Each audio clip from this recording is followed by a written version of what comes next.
Hey guys, Royal Enfield பார்த்தீங்கன்னா upcoming 125cc cruiser bikes launch பண்ண போகிறோம் அப்படிங்கிறத அனௌன்ஸ் பண்ணியிருக்காங்க. இந்த entry level 125cc cruiser bike என்ன மாதிரியான கான்ஃபிகரேஷனில் ராயல் என்ஃபீல்டு லான்ச் பண்ண போகிறாங்க, ப்ரைஸ் எவ்வளோ இருக்க போகுது, 2024 இந்த ராயல் என்ஃபீல்டோட 125cc பைக்ஸை எதிர்பார்க்கலாமா அப்படிங்கிறதெல்லாம் கொஞ்சம் டீட்டெயில்டாக இந்த வீடியோவில் நம்ம பார்க்கலாம். உங்களுக்கு ராயல் என்ஃபீல்டோட பைக்ஸ் 125cc வந்துச்சுன்னா பெஸ்ட்டாக இருக்கும் நினைக்கிறீங்களா? உங்களுடைய தாட்ஸ் அண்ட் கமெண்ட்ஸ் எதுவாக இருந்தாலும் வீடியோவோட கமெண்ட் செக்ஷனில் கமெண்ட் பண்ணுங்க.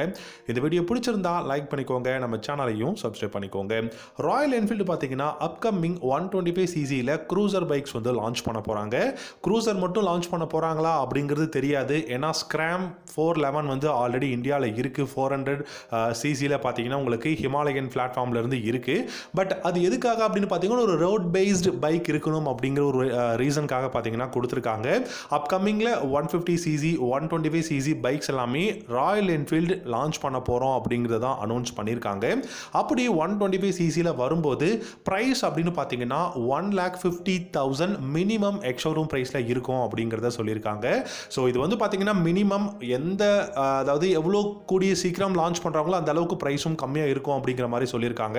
ஸோ அண்டர் 1,50,000 ராயல் என்ஃபீல்டோட 125cc வருகுது அப்படின்னு நம்ம பார்த்தா கூட 124cc single cylinder oil cooled engine தான் கொடுக்க போறாங்க. இந்த இன்ஜின் ப்ரொடியூஸ் பண்ணக்கூடிய பார் அப்படின்னு பார்த்தீங்கன்னா டெஃபினட்டா இந்த பைக்ல 18 ஹார்ஸ் பவர் ப்ரொடியூஸ் பண்ணக்கூடிய இன்ஜினும், டார்க்னு பார்த்தீங்கன்னா 17.7 நியூட்டன் டார்க் ப்ரொடியூஸ் பண்ணக்கூடிய இன்ஜினும் தான் கொடுக்க போறாங்க. இந்த பைக்கோட கிளஸ்டர் அப்படின்னு பார்த்தீங்கன்னா full and full digital analog instrument கிளஸ்டர்ல தான் இருக்க போகுது. ப்ளூடூத் கனெக்ஷன், நேவிகேஷன் எல்லாமே கண்டிப்பாக கொடுக்க போறாங்க.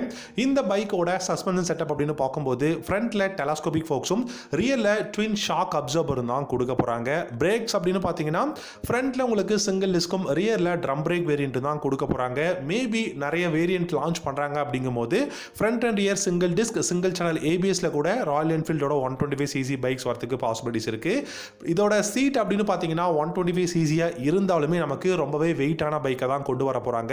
அண்ட் இதோட சீட்டும் பார்த்தீங்க அப்படின்னா இப்போ இருக்கக்கூடிய கிளாசிக் 350யோட சீட் மாதிரியான அந்த டிசைன் தான் கொண்டு வர போறோம் அப்படிங்கிறது சொல்லியிருக்காங்க.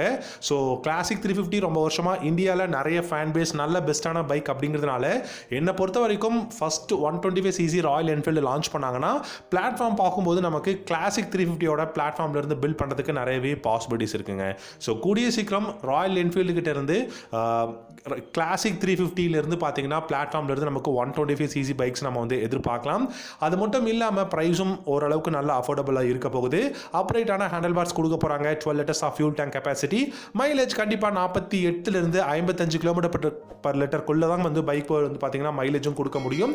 கொஞ்சம் வெயிட்டாக தான் இருக்கும், ஆனால் நம்ம 350cc கம்பேர் பண்ணுற அளவுக்கு வெயிட் இருக்காது, மேனேஜபிளான வெயிட் தான் இருக்கும் அப்படிங்கிறதையும் சொல்லியிருக்காங்க. Build quality as usual Royal Enfield என்ன மாதிரியான பெஸ்ட்டான பில்டு குவாலிட்டி இப்போ கொடுத்துட்டு இருக்காங்களோ அதே மாதிரியான பில்டு குவாலிட்டி நம்ம ராயல் என்ஃபீல்டோட 125cc பைக்ஸில் எதிர்பார்க்கலாம். ஸோ என்னை பொறுத்த வரைக்கும் அஃபோர்டபுள் ப்ரைஸில் ஒரு ரெகுலரான, அதாவது ஒரு கம்யூட்டர் பைக் லான்ச் பண்ணுறாங்க அப்படிங்கும்போது ராயல் என்ஃபீல்டு கிட்ட இருந்து கண்டிப்பாக எக்ஸைட்டிங்காக தான் இருக்குது. கண்டிப்பாக பெஸ்ட்டான பைக் தான் லான்ச் பண்ணுவாங்க அப்படிங்கிறத நம்ம எதிர்பார்க்கலாம். கூடிய சீக்கிரம் ராயல் என்ஃபீல்டு கிட்ட இருந்து 125cc பைக்ஸ் அப்கமிங்கில் லான்ச் பண்ண போகிறாங்க. வெயிட் பண்ணி பார்க்கலாம். உங்களுக்கு இந்த வீடியோ பிடிச்சிருந்தா லைக் பண்ணிக்கோங்க. தேங்க்யூ.